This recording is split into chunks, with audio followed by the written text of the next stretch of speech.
Rhin, Book 3 of The Faithful and the Fallen, by John Gwynne, read by Damian Lynch. For William, my memory and my joy, and for Caroline, the air that I breathe. Havoc and spoil and ruin are my gain.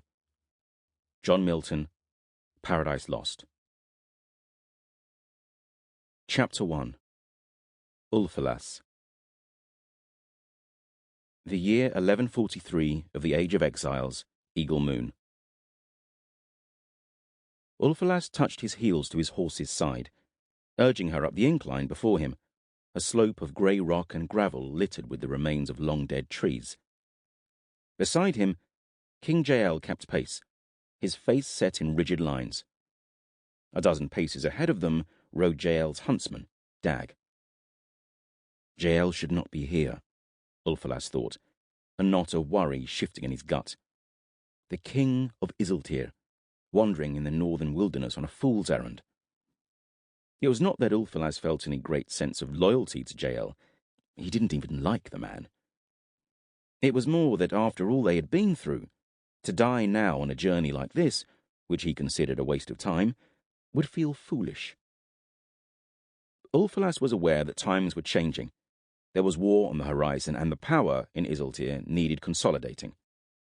He had been Jael's shieldman since he'd sat his long night, and, despite his dislike of Jael's character and practices, Ulfilas was also a pragmatic man.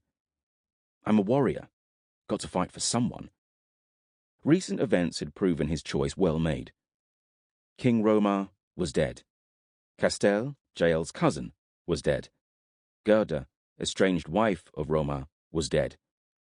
Her young son, Halen, technically speaking still heir to the throne of Isiltir, was missing. Running. He knew that Jael felt little to no loyalty towards the men who followed him, that the new self-proclaimed king of Isiltir was scheming, vain, and power-hungry, and would do whatever it took to keep his newly won crown. But he was a man on the rise. And so, Ulfilas had stuck with him, when a voice in his mind had been telling him to walk away and find another, more worthy lord to serve. A conscience, he wondered. A conscience doesn't put food on my plate or keep my head from a spike. How much longer? Jael called ahead.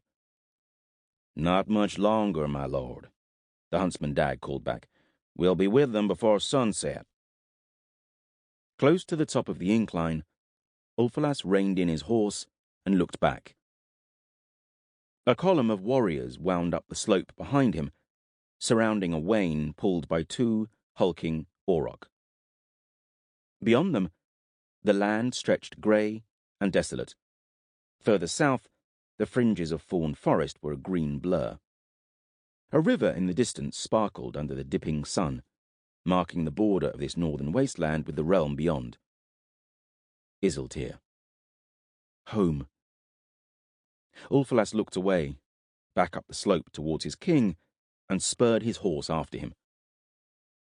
They travelled ever northwards as the sun sank lower, shadows stretching about them, their path winding through empty plains and steep-sided ravines. Once they crossed a stone bridge that spanned a deep abyss.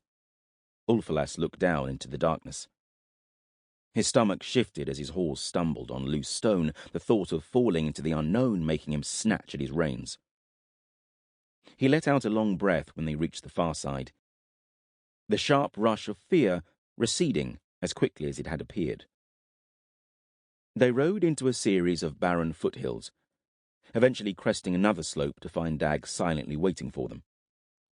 Ulfilas and his king drew level with the huntsman and pulled their mounts to a standstill at the sight before them. A flat plain unfolded into the distance, the tips of mountains jagged on the horizon.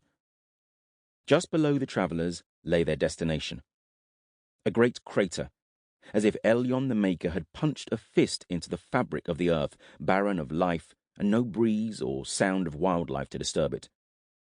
The Starstone Crater, Jael whispered. Ulfilas had thought it more tale than truth, the rumoured sight of the Starstone that had fallen from the sky. Sample complete. Ready to continue?